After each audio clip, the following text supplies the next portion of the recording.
Olá pessoal, vamos começando então aqui o nosso Clube Criminal, o nosso podcast de todos os dias, começando sempre meio-dia. E você que está ouvindo aí pelo Spotify, compareça nos nossos Instagrams aqui, que você vai acompanhar esse conteúdo diário. Comigo, Rodrigo Alvarez, defensor público há mais de 10 mil anos, João Ricardo, o homem que já fez júri até na lua, e hoje com ele, nosso advogado superior, Dr. Giovanni. Seja muito bem-vindo.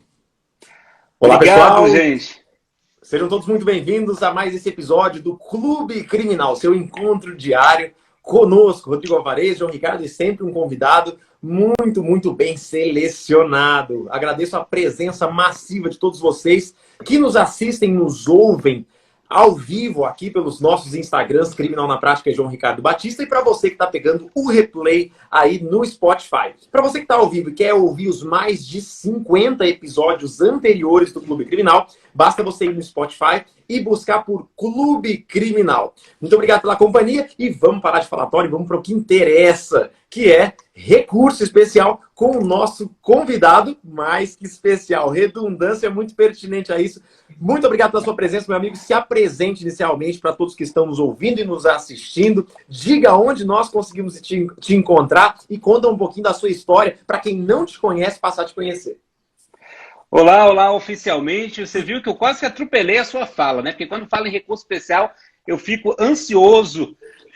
Então, eu sou Giovanni Fialho, para quem não me conhece, passei 12 anos como assessor de ministros no STJ e agora, em 2021, eu decidi encerrar esse ciclo da vida e retomei a advocacia.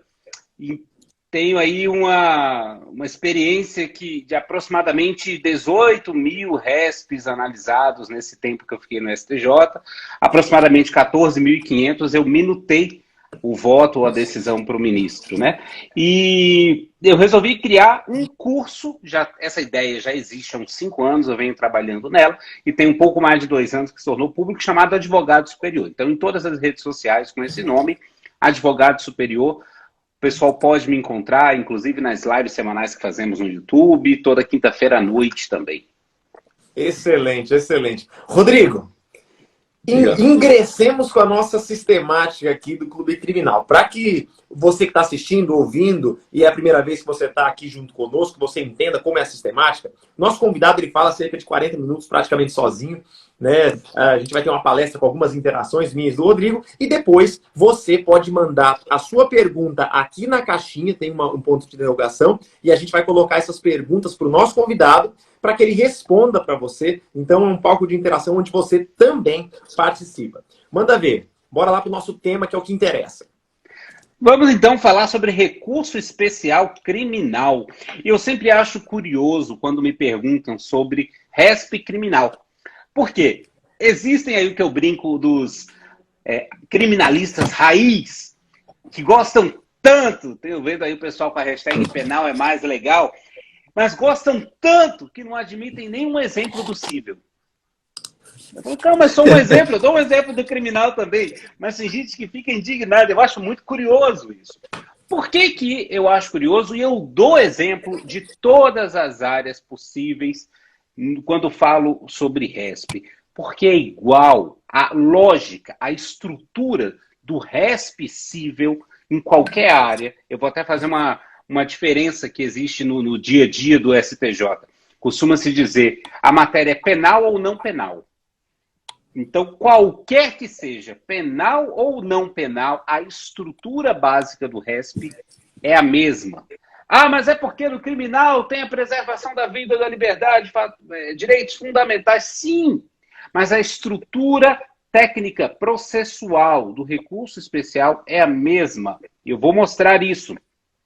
Não adianta se você estar advogando numa causa de responsabilidade civil e só, sem nenhuma repercussão criminal, ou se você está atuando em um caso de júri, homicídio doloso contra a vida, e que vai ao STJ, é a mesma ideia. Então a gente pode aproveitar tudo. A única diferença vai ser o quê? Poucos pontos. Por exemplo, para começar, eu já vou entrar direto no criminal, nas diferenças, porque é o que releva. Nós temos ainda no processo criminal os embargos infringentes, que lá no processo civil deixaram de existir. Então nós temos lá no no CPP ainda o processo, os embargos infringentes. Logo, é obrigatório o manejo dos embargos infringentes nas hipóteses legalmente previstas para configurar o esgotamento de instância. Esgotamento de instância é aquela situação em que o STJ ou o Supremo não podem analisar uma matéria que não tenha sido esgotada no tribunal de origem. Não confunda, embora tenha uma certa proximidade, com o pré-questionamento. E a gente fala do pré-questionamento já, mas o esgotamento de instância significa qual é a leitura feita do artigo 105, inciso 3 da Constituição, que é onde está a base do recurso especial. E aí por isso eu falo, inclusive, que os requisitos do recurso especial não estão na lei. Quem vai ler o CPP, quem vai ler o CPC principalmente, para entender o recurso especial e acabar por aí, sinto muito, você não fez nada. Não entendeu nada, porque toda a estrutura do recurso especial está na Constituição. Pequenas expressões e entrelinhas, principalmente no artigo 105.3 e no caso do extraordinário no 102.3, estão ali. Existem aproximadamente 54 requisitos que o STJ exige para conhecer de um recurso especial, além daqueles previstos na lei, comuns a todos os recursos. Então, é muito detalhista. Quando a gente fala em exaurimento de instância, leia-se, cabe ao STJ julgar em sede de recurso especial. E aí ele fala de Tribunal de Justiça, TRFs. Ou seja, o que decide Tribunal de Justiça ou TRF? É um órgão colegiado. Então, quando ele fala em única ou última instância, julgados pelos TJs ou TRFs, significa, ora, não adianta eu querer uma decisão monocrática. Não adianta uma decisão monocrática qualquer, mesmo que do TJ ou do TRF, porque eu ainda tinha como entrar com o agravo regimental. Então, aí sim tem o exaurimento da instância, ou o esgotamento de instância. Aí você pode acessar o STJ. Se não tiver isso, não teve a abertura da instância superior, e por isso vem essa previsão de esgotamento, e que está materializada na súmula 281 do Supremo. Eu vou falar de algumas súmulas do Supremo, só para a gente ter uma ideia geral. Súmulas 279 do Supremo, 280, 281, 282, 283, 284, 285, foi uma sequência. Súmula 356, súmula 456. Vamos pegar essas, que são as mais comuns, todas do Supremo. Essas súmulas foram editadas em 1963.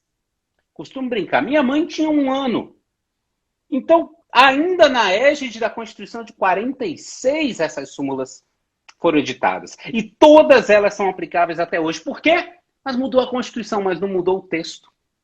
Você pode ver que o texto que deu base às súmulas é o mesmo. As mesmas palavras. Então, se você pega, por exemplo, as súmulas, essas súmulas que fazem referência ao artigo 101, inciso 1 da Constituição, Constituição de 46, a estrutura do judiciário e a admissibilidade de recursos extraordinários. Por isso que elas ainda são usadas e elas são quase sexagenárias, quase Estatuto do Idoso nessas súmulas, e elas continuam plenamente a funcionar. Então, a súmula 281 é o esgotamento de instância, e no âmbito criminal, o mais interessante é lembrar hipóteses de embargos infringentes. Vamos olhar lá no Código. Se não me engano, é o artigo 619 do CPP. E aí, uma vez olhado aquilo ali, é para interpor, é para opor os embargos infringentes? Sim. Se você não opuser, já era. O seu resto não vai ser conhecido porque faltou o esgotamento de instância. Essa é uma das coisas que mais me chama a atenção no âmbito do processo penal, porque tem alguns desdobramentos.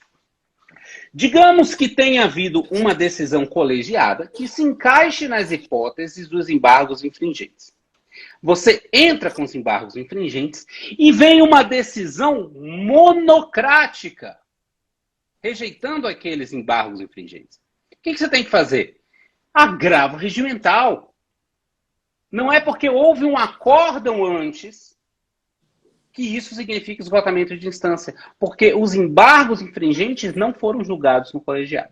Se você não entra com agravo regimental, Não adianta. Só uma pergunta, o agravo regimental ele vai contar como um desses recursos possíveis para que eu tenha o esgotamento de instância. Com certeza. Tem que ser, as últimas decisões tem que ser no colegiado. Tanto que existe uma situação muito curiosa, que é mais comum no cível, mas que pode acontecer no criminal, que é o seguinte: vamos pensar, uma apelação, decisão colegiada, direto na apelação colegiada. Aí você entra com embargo de declaração, rejeitados monocraticamente. E aí muitos pensam, bom, nem deveria ser monocraticamente, né? Mas ainda acontecem essas coisas. Aí muitos pensam, bom, a questão principal já foi decidida na apelação, então eu já posso entrar direto com o RESP. Não vai. Porque você não levou a última decisão para o colegiado. Então, mesmo que rejeitados os embargos, você tem que levar para o colegiado um agravo regimental e aí você leva depois a questão para o RESP. O mesmo raciocínio tanto no civil quanto no criminal. Essa súmula 207 do STJ, ela se aplicava também ao CPC, ao processo civil, mas com a mudança do Código de 2015, deixaram de existir os embargos infringentes. Por isso que ela tem essa vida agora exclusiva do processo criminal. O outro ponto que chama a atenção, e que não é só no recurso especial, mas em qualquer recurso, a gente sabe a diferença de contagem dos prazos no civil e no criminal, que no criminal é contínuo ainda. E qual é o efeito maior disso no recurso especial? Então, os 15 dias corridos para entrar com seu recurso especial, eles devem ser ressalvados, principalmente num problema que o STJ levou muito tempo para solidificar, que é o chamado feriado local. Tanto que essa questão veio da análise do processo civil, que é aplicado subsidiariamente, sabemos todos, mas que tem uma repercussão muito grande.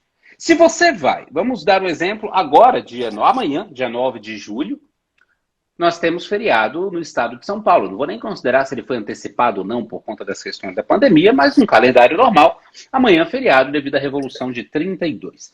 Então, amanhã, sexta-feira, não tem expediente no Tribunal de Justiça de São Paulo. E aí muito se pensa, não, peraí, mas nós estamos no mês de julho. O mês de julho significa férias coletivas dos ministros nos tribunais superiores, já que a gente sabe que isso não existe desde a emenda 45, só perante a segunda instância. Os tribunais superiores continuam. Então, de 2 de janeiro a 31 de janeiro, férias. 2 de julho a 31 de julho, férias, suspende-se o prazo.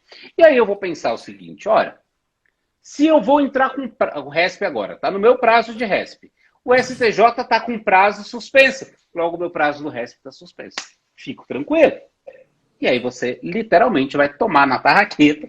Por quê? Porque o prazo para interpor o recurso perante tribunais superiores é contado de acordo com o calendário do tribunal de origem. É lá no tribunal de origem que você apresenta o recurso, que você protocola.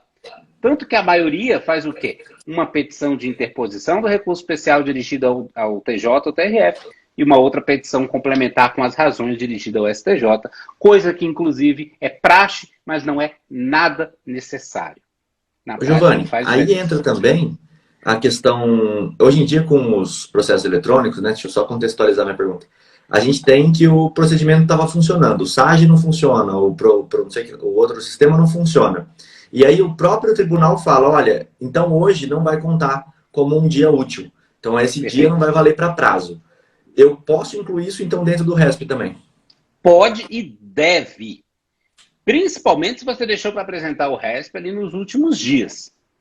Então, vamos pegar tanto o teu exemplo, quanto o exemplo do feriado local, quanto suspensão do expediente por ponto facultativo. Quaisquer dessas situações, você tem que comprovar no próprio recurso especial. Você tem que alegar, olha, dia 9 de julho foi feriado, portanto não teve expediente. Ou no dia 8 teve interrupção do sistema e o tribunal suspendeu o prazo, está aqui. Aí você tem que fazer duas coisas. Isso aqui é a coisa mais importante. E tem muita colega que perde a oportunidade do RESP por isso. Eu mesmo estou com um caso de Goiás, em que eu fui chamado só para fazer as contrarrazões, e o resto é intempestivo, porque conta disso aqui. Você tem que comprovar, alegando, literalmente como se fosse uma preliminar, alega, mostra isso da tempestividade, e você tem que juntar o ato ou os atos normativos. E leia-se, não adianta você tirar print do calendário, print da internet que saiu lá a notícia que não teve expediente. Isso não é documento idôneo para comprovar o feriado local. Você tem que juntar a íntegra do ato publicado pelo tribunal. Então é a resolução número tal, a instrução normativa tal, ou às vezes até a lei estadual. É mais fácil, geralmente, o ato normativo do tribunal, que ele compila os feriados locais, né, naquele ato, e fica mais simples do que às vezes está previsto na Constituição. Vai juntar a Constituição inteira do Estado? Não precisa, pega só o ato. Mas se você não anexa o ato e fala no recurso especial, você não comprova que houve suspensão daquele expediente. Também, quanto à tua questão do sistema, também é igualzinho. E a outra questão que tem variação dessa é a famosa segunda-feira de carnaval. Que deu o que falar, tem discordância doutrinária. Na prática, o STJ entendeu, não é um feriado notório, até porque, para quem discorda, para quem não entende essa questão, ou seja, quer se inteirar um pouco mais, eu sugiro pegar no julgamento da Corte Especial, foi no RESP 1.813.684. Vou repetir o número, 1.813.684.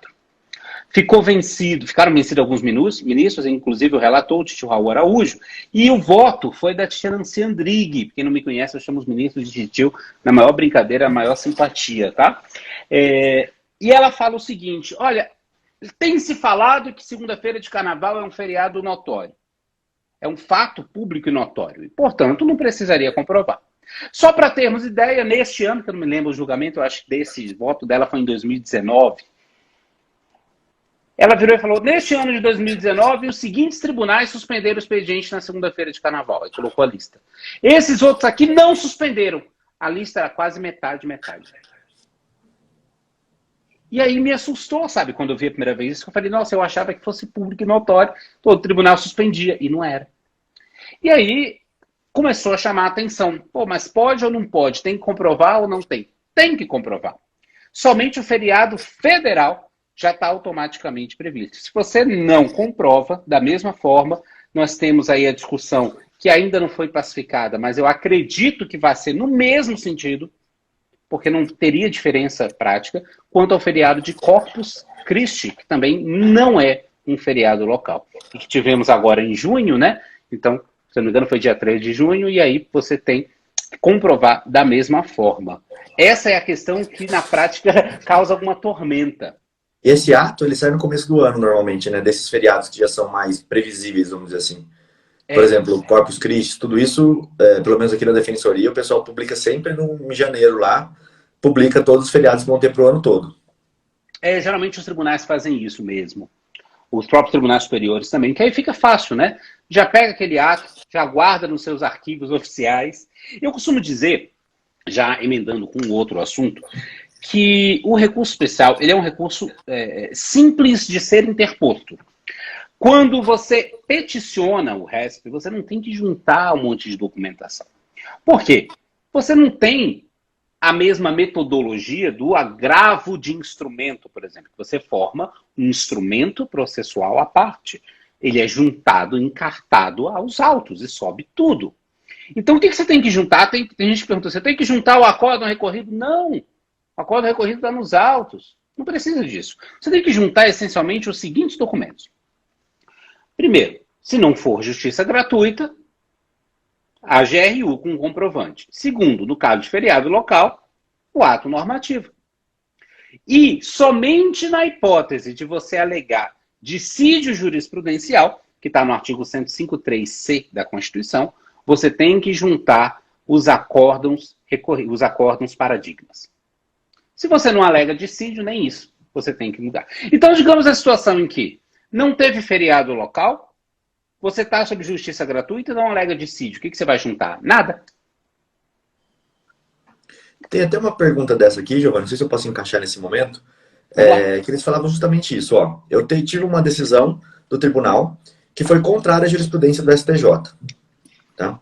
Então eu vou fazer o meu RESP lá. Só que no criminal o pessoal se utiliza muito do HC. Sobem com HC, sobem com HC, sobem com HC. Você vê alguma problemática nisso? Vejo, pelos seguintes motivos. Primeiro, o STJ... Oi? Primeiro, deixa o ministro irritado. Primeiro, deixa o ministro irritado. Eu acho que quem irrita primeiro é a seção de autuação de processos originários. Processos originários no STJ, 90% HC. Mas, de qualquer maneira, o que acontece? Nós temos na jurisprudência ainda um conflito quanto à admissão de habeas corpus substitutivo. Se você pegar a quinta e a sexta turma do STJ, que são as duas que julgam, nós temos uma delas dizendo, olha, não conheço do HC substitutivo. Mesmo assim, posso conceder de ofício a ordem. Uhum. A outra diz, não conheço do HC substitutivo e não posso conceder de ofício. É arriscado, né? É arriscado, para começar é arriscado. Isso não quer dizer que o HC não deva ser utilizado. Eu até acho que é uma grande vantagem do processo penal, porque você pode entrar com HC ao longo da instrução. Né? Com boa diligência no exercício da advocacia, você entra com HC negado, entra com o HC no STJ. Sabe o que você faz com isso? Prevenção. Você já estabelece essa prevenção de acordo com o artigo 71 do regimento do STJ. O que no Supremo é um pouquinho diferente, porque ele entende que o HC não gera prevenção se ele não tiver sido conhecido. Mas vai que ele consegue ser conhecido, aí isso também gera prevenção. Você já sabe em que terreno você vai pisar no processo todo. Legal essa informação do STF. Eu sugiro isso também no processo civil, só que lá tem uma dificuldade maior. Você tem que pedir uma justiça gratuita, uma coisa qualquer, e aí entra com agravo de instrumento para depois subir para tentar já fechar a prevenção. Mas no HC, com HC é muito mais fácil, né?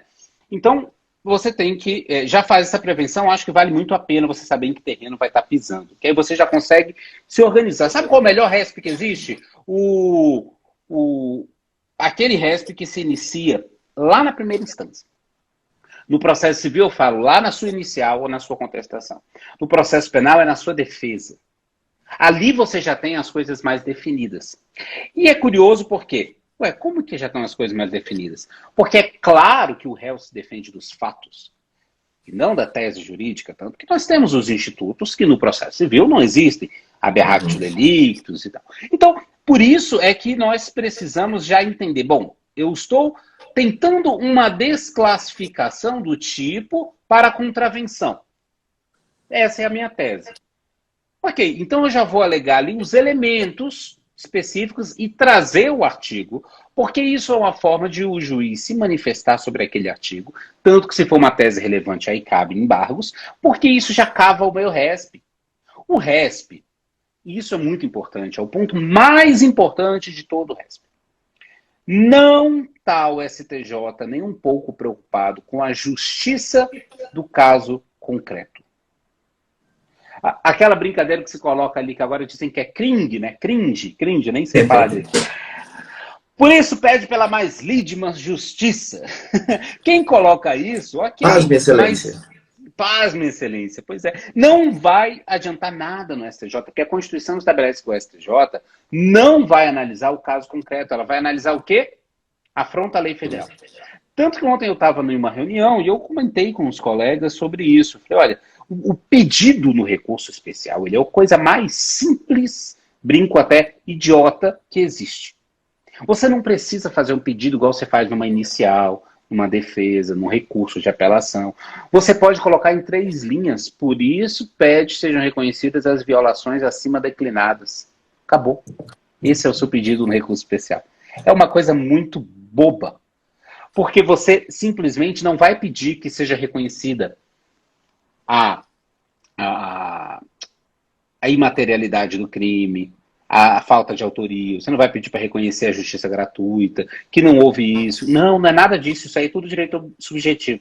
Você vai pedir para reconhecer o quê? Que o artigo X da lei Y não foi violado. Que o artigo 59 do Código Penal foi violado a não ser fixada a pena no mínimo legal sem justificativa. Então você vai pedir isso e, por consequência, vai ter um efeito no caso concreto.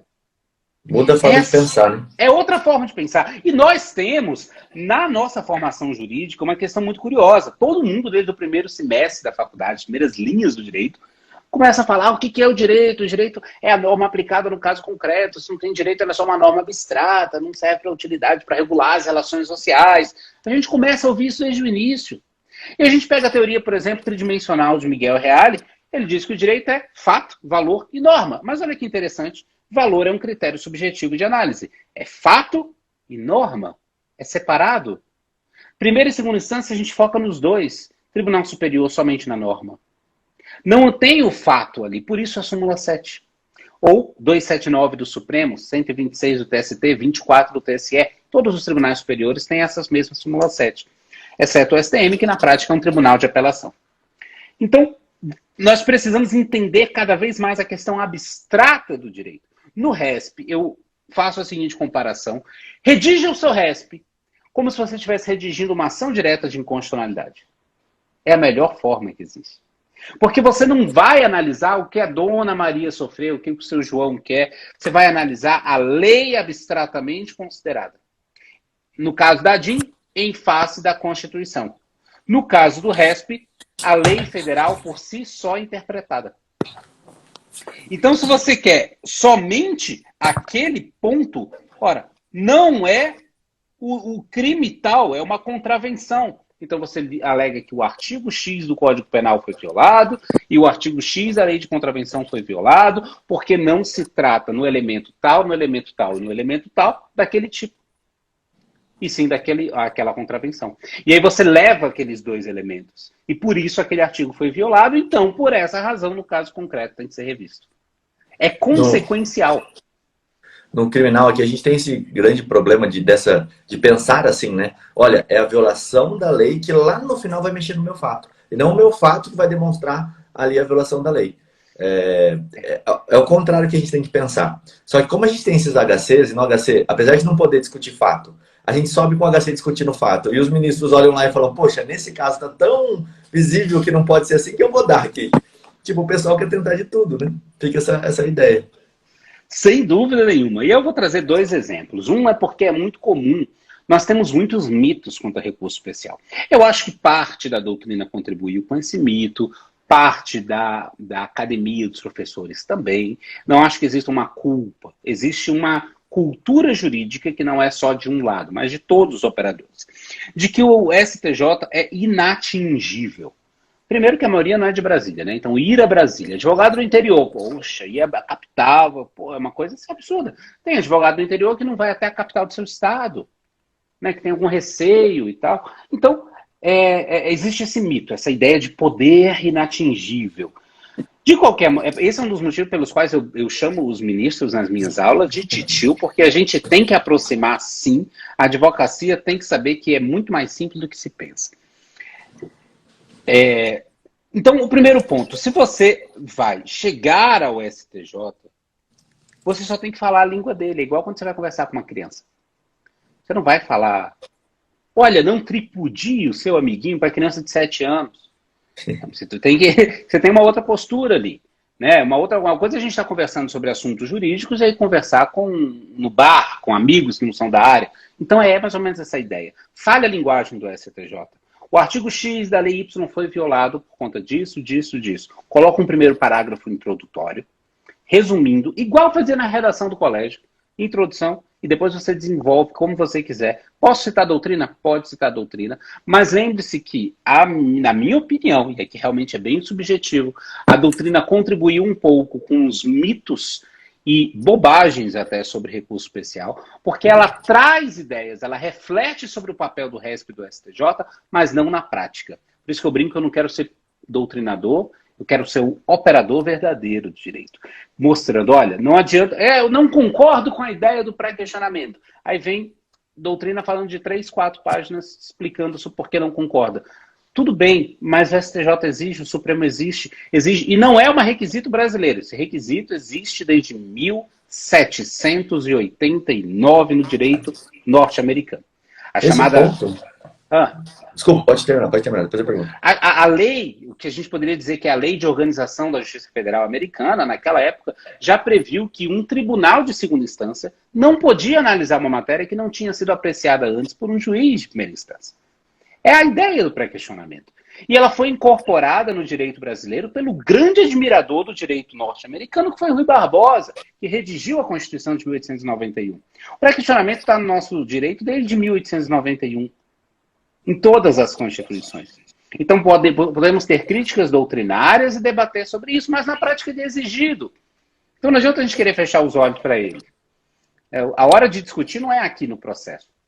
O fundo do pré-questionamento é o duplo grau de jurisdição também, né? É a hierarquia entre os tribunais, uma proteção à supressão de instância e etc. Mas, Giovanni, eu queria assim perguntar para você, qual que você acha que é a maior falha dos advogados que militam na área criminal ao redigir um recurso especial e um extraordinário? Será que é de fato essa questão de redigir tanto o especial quanto o extraordinário como se fosse um recurso de apelação? É uma das coisas que eu sinto na prática. Olha, pergunta é ótima, porque é exatamente essa a maior dificuldade. E aí no criminal eu diria, redigir como se fosse uma apelação ou um HC. Uhum. Tem até um julgado que... Que até o HC não era para ser redigido como uma apelação, né? Não era. Mas tem aquela ideia que alguns, às vezes, concedem de ofício a ordem e tal.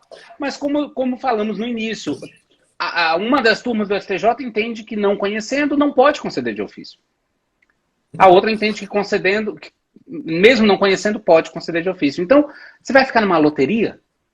Naquilo que não compete a advocacia fazer, tudo bem. É igual aquela história. Não compete a mim querer que a minha esposa mude um hábito. Compete a mim mudar os meus hábitos. Então, o que eu posso fazer para melhorar? Bom, eu não vou correr o risco de algo que eu vislumbro a possibilidade. É igual a deixar as teses jurídicas mais amarradas, né? Não é assim que se faz uma defesa. Na defesa oral, aí na sustentação no plenário do júri, a gente tenta deixar tudo amarrado. É a mesma ideia. Bom, se eu já estou vendo que tem a possibilidade... Uma coisa simples. Existem 14 hipóteses de aplicação da súmula 284 do Supremo, que é a súmula que diz que não se conhece do recurso especial ou extraordinário quando não for possível a adequada compreensão da controvérsia. Por adequada da compreensão, nós temos uma série de possibilidades. Entre elas, uma que é quase nunca utilizada. Quase nunca. Mas aí nós encontramos em 2019 um acórdão do STJ, em 2020 um também. Ou seja, de vez em quando ela ressurge. Que diz o seguinte: quando você começa o seu recurso lá em cima, fulano de tal, devidamente qualificado, vem para o seu advogado, com esteio no artigo 105.3 da Constituição, interpor o presente recurso especial. Esse trecho, por essa hipótese restrita, já seria o não conhecimento inteiro do seu recurso especial. Porque você não colocou qual a linha do inciso 3 pela qual você estaria entrando com a resp. Eu acho absurdo? Acho. Vou dar aqui minha opinião nesse ponto. Acho exageradíssimo. Tanto que quase não é aplicado. Tem ministro que é aplicado e que voltou atrás. Falou, não dá para aplicar isso aqui não. Então, de qualquer maneira, coloca a linha por uma letra, vai que cai numa situação em que não conhece e tem precedente. Ou seja, o que o advogado pode fazer para se qualificar? Nesse ponto é estudar cada vez mais a questão da admissibilidade. Por isso, inclusive, é que eu tenho defendido uma reflexão, não é nem uma tese, é uma reflexão de que o direito está passando por uma transformação. Quero saber a opinião de vocês quanto a isso também. Eu começo a ver advogados que se especializam em audiência, outro que se especializa só em redigir, o outro que se especializa só em sustentação oral. Nós sabemos que sempre teve algumas pessoas que se destacaram nessas áreas. Mas agora nós temos publicamente profissionais dizendo, eu faço isso. Então, eu penso na ideia de que existe muito campo para profissionais no civil ou no criminal que queiram se especializar em tribunais superiores. Uhum. No criminal, muito, muito grande. O Thiago inclusive, sustenta muito nos tribunais, né, Thiago? Ele pode falar isso. Como... É só para sustentação, o recurso já está lá.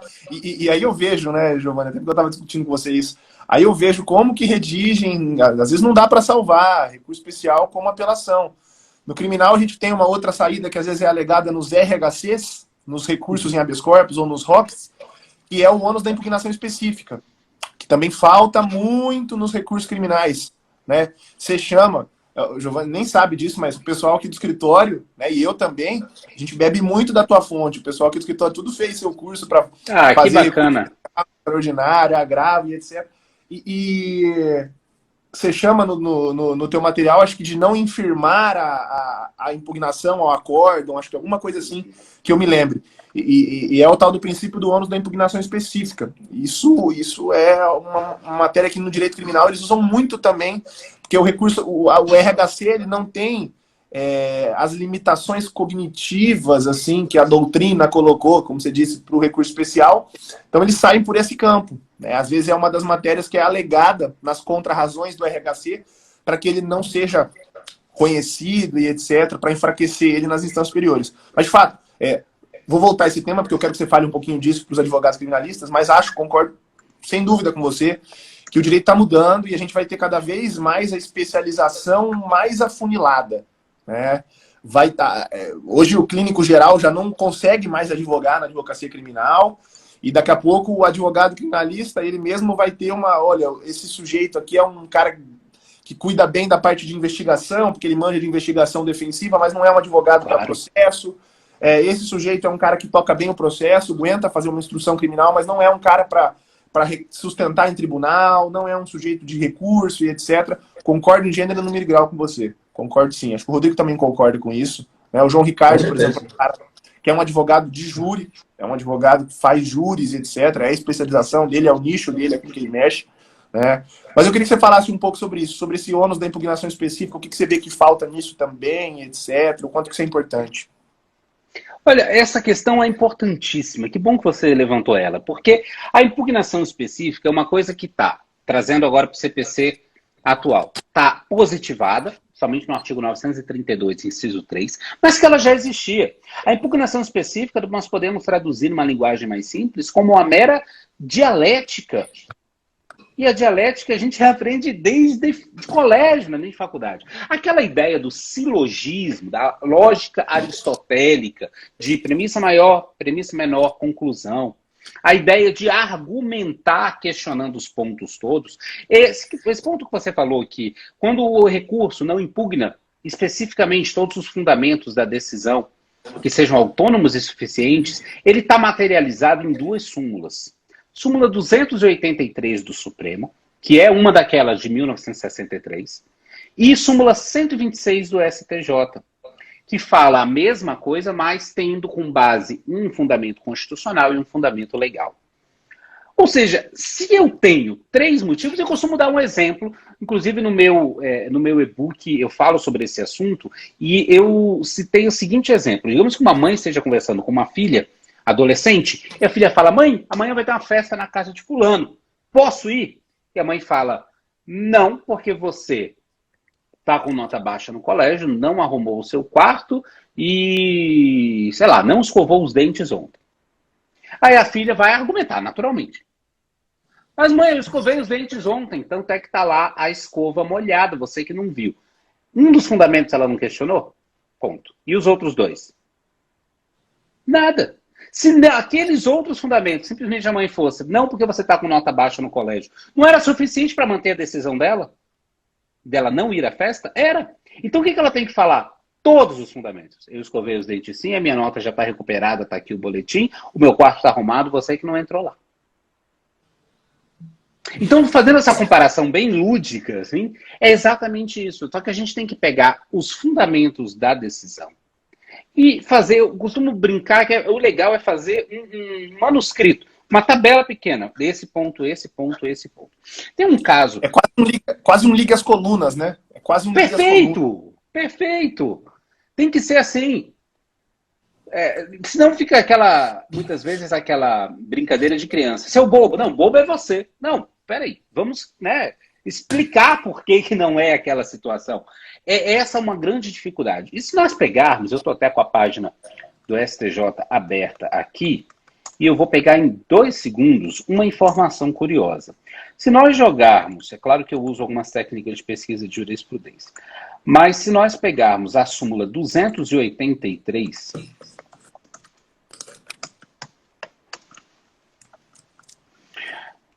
e pesquisar quantas decisões nós temos sobre esse assunto, eu joguei, inclusive, para quem quiser saber um pouquinho sobre técnica de pesquisa, vou jogar aí.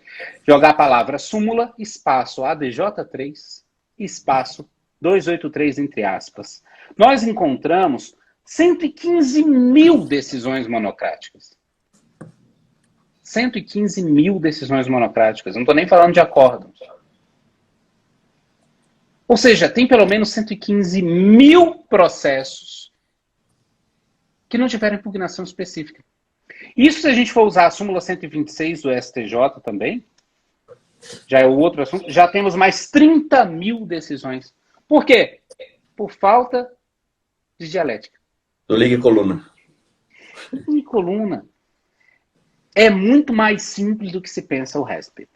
Muita gente fala assim, tem a temida súmula 7. Dizendo que, inclusive, o ano passado teve o ataque hacker ao STJ, né? Uma coisa bem grande. Eu costumo dizer que ele foi meu aluno, por isso que ele passou pela súmula 7. Porque o pessoal brinca muito com a ideia da súmula 7. O pessoal brinca muito com a súmula 7, mas ela não é uma das que mais me assusta. Existem 3 principais motivos para não conhecimento de um recurso. Não é que os outros não existam, esses aqui são os 3 mais comuns. E aí eu chamo de tríade da inadmissibilidade.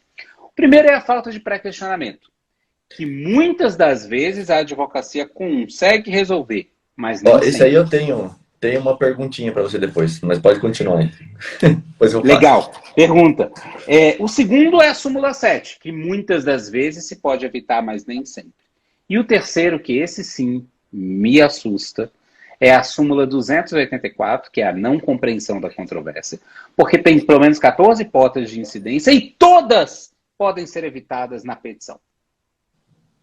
Todas. E se a gente joga aqui a pesquisa para ver quantas decisões sobre súmula 284, usando os mesmos critérios que eu já usei, nós temos 300 mil monocráticas. Nossa. Então, o que a gente brinca que a 284 é a inépcia da petição recursal. Só que lá na petição recursal você pode emendar. Aqui não, precluiu. E o problema do criminalista é porque ele não tem essa inépcia que tem o civil. Então ele não está acostumado a tomar essas porradas do juiz. Então quando ele faz uma coisa que vai dar inépcia, ele esquece de ficar olhando detalhinho. Porque no direito criminal, tipo, o detalhinho dá para passar por cima quando o direito do cara está muito evidente, né? Agora no RESP não dá, porque não vai ser conhecido. No RESP não dá. E aí, só para trazer um exemplo antes da sua pergunta, teve um caso que chamou a atenção por toda a questão criminal, sem qualquer envolvimento político, que foi aquele famoso RESP do ex-presidente Lula sobre a questão do apartamento no Guarujá. Chegou no STJ, quinta turma, relatou o ministro Félix Fischer, ministro duro, e muita gente fala, mas RESP de conhecido é analisado fácil, né? De pessoa famosa. Parte do RESP não foi conhecida. Podemos olhar lá a decisão. Parte do RESP teve falta de pré-questionamento, teve súmula 7. Então, vamos olhar, inclusive é um projeto meu que eu ainda não tirei do papel, e talvez eu tire aí, até o final do ano, que é criar mais um dia de alguns vídeos no YouTube com análise de casos famosos e que chegaram a RESP. E aí analisar a petição e o que aconteceu ali, por que foi de um jeito ou não de outro. Mas é um projeto que está aí para ser resolvido. Um caso bem legal até para você analisar em matéria criminal, e eu sempre uso esse fundamento quando preciso discutir essa matéria em recurso especial. Em muitos casos de tribunal do júri, o João vai gostar disso também, a gente tenta discutir o dolo, a culpa e etc. E o caso da Boate Kiss foi um caso em que isso foi discutido no STJ. Um recurso especial de relatoria do ministro Rogério Schietti, que é um ministro com bastante competência, um voto bem substancioso, e havia ocorrido a desclassificação para homicídio culposo, né, no tribunal, e com recurso especial do Ministério Público houve provimento para reconhecer o dolo eventual e mandar para júri. né? Então, se pode mudar da culpa para o dolo eventual, pode mudar para o dolo eventual da culpa também do recurso especial. Pode. Desde que trabalhado aqueles fundamentos que foram trabalhados nesse recurso especial. E é um caso de repercussão, o caso da Botkiss, etc. É um voto bem substancioso, acho que é um voto de 100 páginas, 100 e poucas páginas. É um caso bem interessante para você ser analisado. É um caso que dá para a gente trabalhar muito com o que tem lá naquele voto na advocacia criminal. Mas vai, Rodrigo, sua pergunta, desculpa ter. Eu tenho dois posicionamentos. O primeiro, um deles é do pré-questionamento, que o pessoal fica maluco com esse negócio de pré-questionamento, porque quando você faz, pelo menos no TJ daqui, você faz o pré-questionamento, né, aquele tópico básico que todo mundo faz na petição ali, falando, olha, pré-questiona esse artigo, para depois poder fazer o meu RESP. E o desembargador fala assim, já mencionei eles no decorrer do meu acórdão aqui, não vou mencionar mais. E a pergunta que eu recebo sempre é, tá, eu preciso embargar desse acórdão para falar para ele, olha, você não falou sobre esse artigo específico, você não falou sobre isso, quero que você deixe mais claro, sei lá, porque parece que precisa ter parece que o que o pessoal quer é que tenha um tópico ali na apelação escrito, no acórdão, desculpa, escrito assim, ficam pré-questionados esse artigo, igual a gente faz na peça. Não sei se você tem alguma visão sobre essa parte aqui do pré-questionamento. Como facilitar isso para que o desembargador me pré-questione de maneira mais fácil? Tem bastante coisa sobre esse assunto. Então vamos lá, eu vou aproveitar para tirar uns mitos. Não existe a necessidade de colocar pré-questionamento, nem mesmo na petição do RESP. Abrir um capítulo para dizer o pré-questionamento aconteceu, está aqui, foi assim, desnecessário.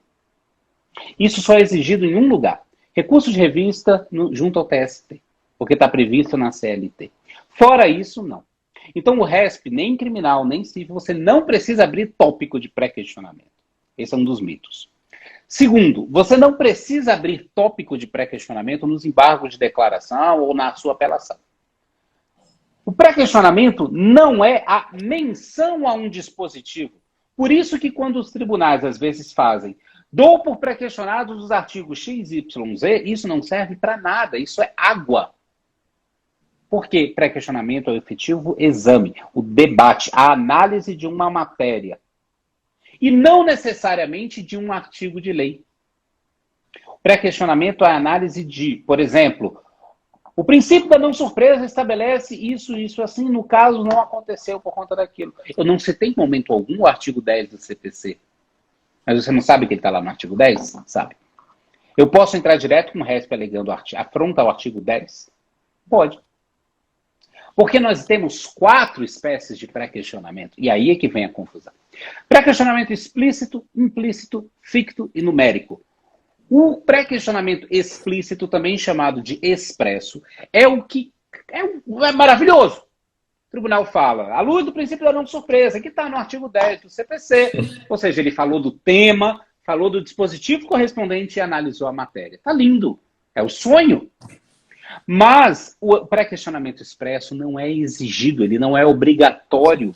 O pré-questionamento implícito sempre foi aceito pelos tribunais superiores, embora o Supremo não dê esse nome.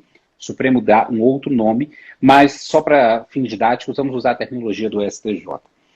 O STJ, então, chama de pré-questionamento implícito aquele momento em que o tribunal analisa a matéria, mesmo sem fazer referência ao número do artigo. Então, quando eu falo do princípio da não surpresa sem citar o artigo 10, eu tenho o pré-questionamento implícito. Só que a maioria acha que precisa citar o número do artigo. O que faz? Embargo de declaração, aspas, pré-questionatórios. Porque, inclusive, esse pré-questionatórios é um erro da advocacia. Não existe pré-questionatórios. Embargo de declaração, porque o tribunal não se manifestou sobre o artigo 10. Mas ele falou do conteúdo normativo. Sabe o que é isso? Embargos protelatórios, sem dúvida alguma. Por isso que a maioria é considerada protelatório nesse viés do RESP. Então, segundo tipo de pré-questionamento, o implícito, em que ele analisa a matéria sem dizer o dispositivo. Mas eu quero que ele diga o dispositivo. Mas não precisa. Esse terceiro já é o pré-questionamento numérico, em que ele diz o número do dispositivo. Desnecessário, STJ não exige, porque ele aceita o pré-questionamento implícito. Supremo não exige, porque ele aceita o pré-questionamento implícito. Então, daqui a gente já tira uma série de mitos sobre pré-questionamento. E o quarto tipo, que a maioria só conhece a partir da edição do CPC atual, que é o artigo 1025, falando do pré-questionamento ficto. consideram-se incluídas nas razões recursais os termos dos embargos de declaração, ainda que não conhecidos ou rejeitados. E aí fala, agora basta eu entrar com meus embargos que está peticionado. Né? Já tinha súmula no STF há muito tempo, né? Acho que já tinha súmula há muito tempo. Súmula 356 do Supremo, desde os anos 60, falando a mesma coisa.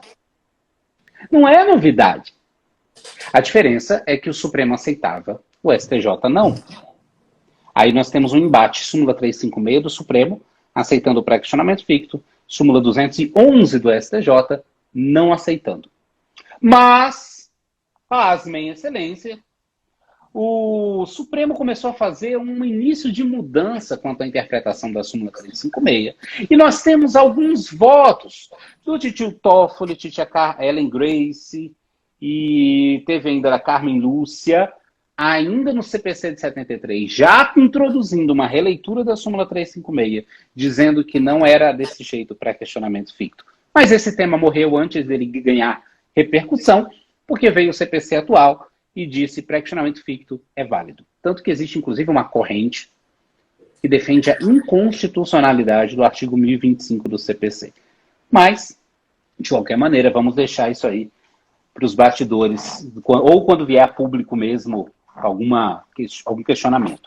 O pré-questionamento ficto ele tem que ser lido com a parte final do dispositivo. Por isso que o STJ exige, eu só posso analisar o pré-questionamento ficto se você, no mesmo recurso, tiver alegado ofensa ao artigo 1022 do CPC ou 619 do CPP, que é os embargos de declaração, no próprio RESP. Porque a parte final do 1025 fala, caso o Tribunal Superior considere existentes algum dos vícios dos embargos. Ele só pode considerar, devido ao princípio da devolutividade estrita, princípio da um recurso de fundamentação vinculada, se tiver alegado. Ou seja, não precisa, nesse balaio de gato todo dos tipos de pré-questionamento que passamos por alto, não precisa você alegar o dispositivo lá. Alego para fins de pré-questionamento, não faz diferença. Alegar isso não quer dizer nada. O tribunal falar, considera-se pré-questionados, não significa nada. É o efetivo exame. Então, qual é a melhor forma de redigir embargo de declaração? Primeiro, você tem que conhecer os 6 requisitos que o STJ exige para prover um RESP por afronta por algum dos vícios. Primeiro, se você não alegou junto ao tribunal que aquela matéria precisava ser analisada, na sua apelação, no seu recurso em sentido estrito, no seu agravo de instrumento, ou nas contrarrazões, ou se for uma causa originária naquele momento, se você não alegou e não é uma matéria de ordem pública, o tribunal não tem necessidade de se manifestar. Então, olha como é que começa o planejamento do RESP, lá na sua apelação. Porque senão um dos requisitos não vão estar atendidos. Aí o tribunal não se manifesta. Você entra com embargos claramente. Agora, uma coisa nos embargos, eu tenho que ser sincero, é necessário, em regra, estudar-se embargos. Porque os embargos são utilizados muito equivocadamente. Por exemplo, houve contradição do acórdão, o acórdão contrariou o artigo X da lei. Mas isso não é a contradição que permite a oposição dos embargos. A contradição significa quando ele parte de uma premissa lógica e chega a outra diferente. Por exemplo, é interna na própria acórdão. Porque seria a matéria do RESP aí, né? Aí sim. Aí você tem, e já vi casos de RESP provido por contradição, por omissão, um monte. Omissão, então, é o mais comum. Mas por quê? Bem feito. Já se levou para o tribunal não se manifestou, entrei com os embargos. Olha, o tribunal não se manifestou sobre esse assunto, que é relevante por isso. Aí no RESP você vem e fala, olha, afronta o artigo 1022, inciso 2, por exemplo, ou 619 do CPP, e o tribunal não se manifestou sobre esse assunto aqui. Aí sim você tem as chances maiores. Aqui na Defensoria a gente tinha um problema grande, porque assim, na Defensoria Pública de Mato Grosso do Sul, nós temos uma divisão, né? Então nós temos defensores que atuam em segundo grau. Então são eles que fazem toda a parte recursal de especial, extraordinário e qualquer outra coisa que for iniciar ou continuar a partir do tribunal. E aí o que acontecia? Como às vezes o desembargador não mencionava nada no acórdão, se a gente não colocasse esse tópico de pré-questionamento, eles não conseguiam fazer embargos. Então por isso que eles exigiam da gente aqui, falando, ó, precisa ter esse tópico falando, pré-questiono, nem que você mencionar o artigo, não tem problema. Para que depois o meu... só que assim, claro, eu não vou colocar lá, pré-questiono o artigo 5º da Constituição, sendo que eu não mencionei ele na minha peça. Tem que ter uma lógica. Mas, a partir do momento que eu mencionei, eles conseguiam fazer embargos se o desembargador não discorreu sobre esse assunto em algum momento ali da peça. Senão, eles não aceitavam. Eles falavam assim, não, isso aí não foi pré-questionado antes. Então, a gente precisou começar a fazer esse tópico. Por isso que a gente faz esse tópico aqui. Não sei Entendi. se... O tópico em si, ele não atrapalha, mas ele não é imprescindível. Uhum. E outra coisa, né, que eu acho muito, até hoje acontece, né, Giovanni? Aquele tópico de pré-questionamento que ocupa 5 páginas na petição do advogado, que o cara faz um... Nossa senhora, eu fico indignado com aquilo. Eu até coloco para ficar bem expresso, mas eu falo, pessoal, tem gente que me acha, nossa, mas e o risco de não ser admitido? O meu pré-questionamento nas minhas petições não tem meia página, não ocupa meia página, eu só coloco ali para ficar expresso, ainda que não seja necessário, como você falou, mas é um negocinho assim, né? Sim. Exatamente, é igual relatório no RESP. Relatório não precisa de mais do que 3 parágrafos. Sabe, salvo um caso ou outro muito específico. Mas em regra não. Quando eu brinco também, brinco falando sério, que na maioria dos RESPs não há necessidade de mais do que 10 laudas, a petição inteira. É porque é muito mais objetivo do que se pensa. O RESP mais difícil que eu já peguei na minha vida, nesses 12 anos na assessoria dos ministros, foi um RESP que, do endereçamento até a assinatura, tinha 2 laudas e meia. 2,5. É muito difícil. Extremamente complexo. Foi um caso que foi até para sair o informativo e tudo. Mesma coisa a decisão do juiz. Quando a decisão do juiz vem em 3 linhas, ela é tão aberta que para você poder questionar aquilo, você tem que falar tudo. Porque ela dá muita possibilidade, né? Então, às vezes, fica mais difícil. Mas nesse caso é o inverso. Por quê? Porque a petição pequena, ela diz, olha, o artigo X foi violado por conta disso. Ele tem que ser interpretado assim e o tribunal interpretou assado. Acabou. Todos os requisitos do RESP estão atendidos ali. Sim. Eu vou até aproveitar, eu sei que eu vou atropelar vocês aí, mas é porque eu vi uma pergunta aqui que surgiu, embora perguntas sejam respondidas lá no interrogação, mas é porque vale a pena isso aqui. Se quiser responder, pode responder, fica à vontade. O Silvio comentando aqui, qual parte do RESP os ministros mais dão atenção? Bom, só existe uma parte no RESP que importa. A fundamentação. Eu costumo dizer, e costumava dizer quando ajudei alguns colegas, dei um pouco de aulas lá no STJ sobre admissibilidade, que o RESP a gente começa a ler da 8ª página em diante. Porque a maioria, o que tem antes, não serve para nada. Então vem aquele relatório de 3 páginas, vem 3 páginas falando do cabimento, 2 falando sobre o prazo, falando da causa. Não adianta nada. Quando você começa a... Foi afrontado o artigo tal. A partir dali começa a ser lido o RESP. Olha que dica. Por isso que muitas vezes se perde muito tempo fazendo coisas anteriores à toa, vai usar esse tempo aí em outra coisa.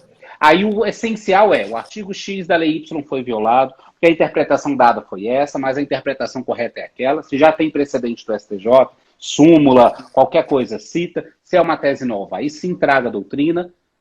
Mas cite doutrina, cite precedente, focado no ponto da controvérsia. E não os pressupostos processuais são tais. Cita-se jurisprudência. Para quê? Isso é uma peça doutrinária. Uhum. Então vai naquele ponto específico e nada de citar um monte de decisões. Fale a mesma língua. Perceba como o STJ e o Supremo citam decisões. Nesse sentido, os seguintes julgados, eles citam 2, 3 precedentes no máximo.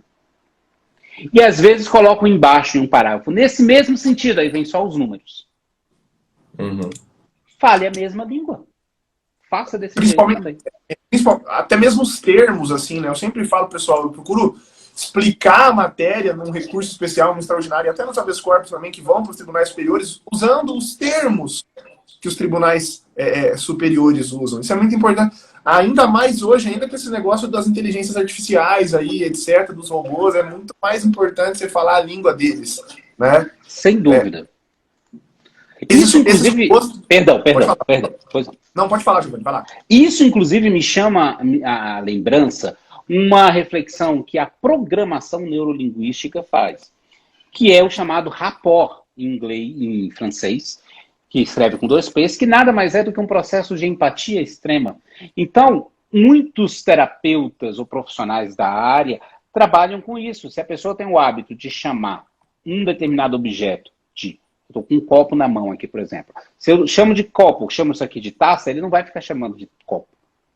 Eu já ia chamar de taça, porque é o termo que eu uso para aquilo ali. A forma de comunicação é melhor e você faz o espelhamento de uma maneira muito mais eficaz. Então, você faz o espelhamento também no meio da sua petição. Exato, perfeito. Tem uma colocação só. Não sei se o Thiago, você quer falar alguma coisa? Não? Tá. Tinha uma colocação que eu tive uma ideia aqui. Até guardei aqui minha plaquinha da ideia. Não sei se ela já é utilizada assim ou não, mas enfim. Com o pacote anticrime, ele colocou dentro aqui do nosso Código de Processo Penal o artigo 315, já existia, claro, mas ele colocou alguns incisos. Dentre eles, copiando lá do Código de Processo Civil, ele trouxe... O 315 nosso é o 489. É o 489. Parágrafo 1º lá de vocês. A fundamentação das decisões. Olha lá, de vocês. Você já está colocando o Giovanni para lá do civil. Mas vamos lá. Enfim, aí ele vai falar assim, ó, lá no inciso 6º, até abrir ele aqui. Deixar de seguir enunciado de súmula, jurisprudência ou precedente invocado pela parte. Beleza, o que eu quero pegar? Eu fui lá, citei na minha alegação final um precedente, uma jurisprudência, enfim, do STJ, e o juiz foi contrário à jurisprudência que eu citei. Nesse caso, eu poderia fazer um recurso especial depois, lá se o tribunal manter, fazendo um raciocínio, que nem você falou, inverso, falando assim, olha, foi violado o artigo 315, inciso 6º, porque deixou de violar, deixou de seguir enunciado de súmula jurisprudência. Ou seja, minha pergunta é, eu consigo, a partir desse artigo, fazer um resp de jurisprudência? Consegue perfeitamente. Igual no cível, consegue também pelo 489, pelo 927, sem dúvida alguma. A questão essencial aqui vai ser o pré-questionamento. Porque aí nós entramos na diferença conceitual, que está lá no artigo 105.3 da Constituição. Violar ou negar vigência, que na prática não faz diferença nenhuma. Mas para fins didáticos, ora, se eu não aplico um artigo, eu estou negando vigência a ele. Só que eu tenho que dizer por que eu não apliquei aquele artigo para considerar a matéria pré-questionada. Uhum. Legal. Show de bola. Então eu conseguiria subir com o resto de jurisprudência aí. O outro problema que eu tenho muito grande é que, assim, o que é precedente? Esse é o problema. Precedente é uma decisão? São várias? Jurisprudência? Não tem um termo certo para isso. Então você cita uma decisão específica, o tribunal fala, isso não é precedente. E deixa até eu fazer uma observação, até para o Giovanni comentar sobre isso. Aqui no TJMS, logo quando saiu essa alteração do CPP, o 489 já era usado no processo penal, tem algumas decisões do STJ, eu me lembro até de uma do Schietti, em que ele usa o 489 do CPC para falar de fundamentação da decisão, isso consta inclusive na própria ementa ali. Mas era um pouco relutante, etc. O criminalista não tinha muito métier de jogar com distinguish, com overruling, etc. E com o 315 isso mudou, e aí saiu o pacote anticrime. Eu até fiz curso na época sobre isso, dei curso sobre isso, falei muito sobre distinguish, etc.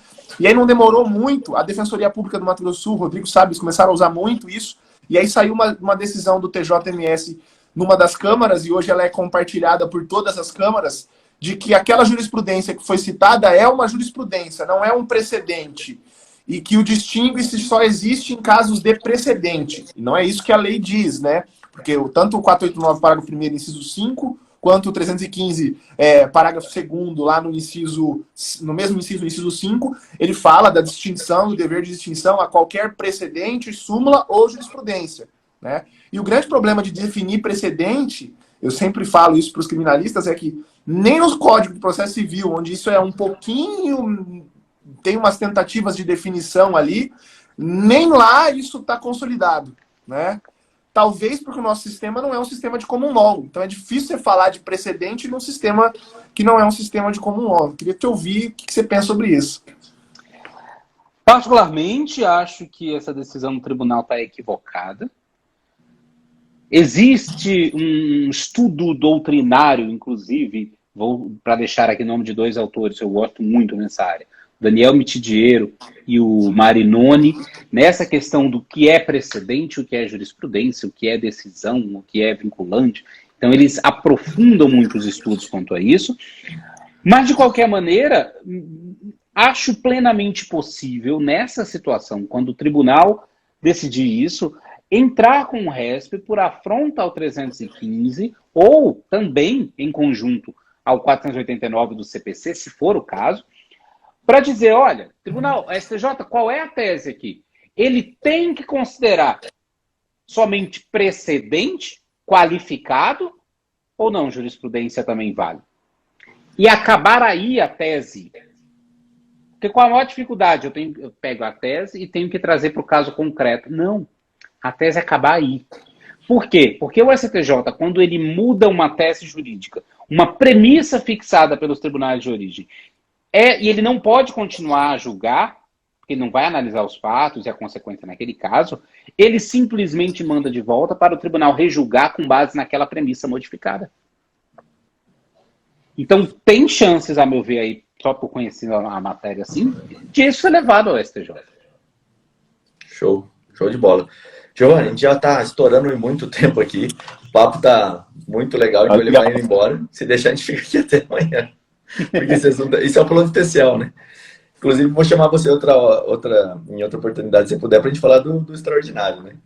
Vamos combinar uma outra vez para vamos. o extraordinário, para falar de repercussão geral e etc. Assunto que o pessoal também tem bastante dificuldade, né? Cara, primeiro eu quero agradecer muito sua presença aqui, tá? Deixar o espaço aí para você poder fazer considerações finais se você quiser. Falando das suas mídias, o pessoal está perguntando muito aqui do seu livro, do seu curso. Se você quiser falar também sobre ele, fica à vontade, tá bom? Valeu, cara. Show de bola. Muito bom mesmo. Foi muito enriquecedor. Obrigado. Eu fico muito satisfeito com o convite, ainda mais para tratar da matéria criminal, que realmente ela tem um destaque, mas há uma confusão muito grande em alguns aspectos, porque a gente sabe que o RESP e o RE, principalmente, eles vêm do civil. Tanto que a regulação está no CPC, né? Não tem no CPP. Mas, de qualquer maneira, é um recurso que, eu vou refazer a frase que eu falei lá no início, é um recurso simples, embora nada fácil. Porque ele quebra com os paradigmas que aprendemos na área jurídica, no estudo jurídico. Separar fato e norma. E nós vamos trabalhar no RESP e no RE somente a norma. Por consequência, o STJ até pode analisar os fatos. Mas lembre-se, você tem que focar na norma. E esse estudo realmente ele facilita demais, que é uma técnica. Uma técnica, por mais complexa que seja, ela continua a ser uma técnica. Então, de qualquer maneira, é por isso que eu tenho desenvolvido esses cursos, que eu convido a todos para seguir nos meus canais, no Instagram, no YouTube, no Facebook, Advogado Superior, aqui em cima, só clicando aqui em cima e está lembrando, e você pode me seguir no Instagram, inclusive eu tenho lá, temos colocado vídeos com frequência, inclusive hoje à noite a nossa live no YouTube também. E o pessoal perguntando do livro, eu ainda não tenho livro físico, porque acabou que os cursos consumiram muito mais do que eu imaginava, então acabou que não saiu livro físico. Nós estamos terminando algumas arrumações do curso, e a minha pretensão, inclusive, eu já tenho aí uma pessoa de nome, de peso na doutrina, que talvez vá junto comigo no lançamento desse livro aí, talvez a gente faça em coautoria. Então, de qualquer forma, eu agradeço. O melhor canal hoje é pelas redes sociais, sem dúvida alguma. Show de bola. Muito obrigado, Giovanni. Valeu, Thiago. Valeu, João, aí, pela presença de todo mundo. E a gente fica por aqui com o nosso Clube Criminal. Voltamos amanhã, sempre ao meio-dia. Valeu!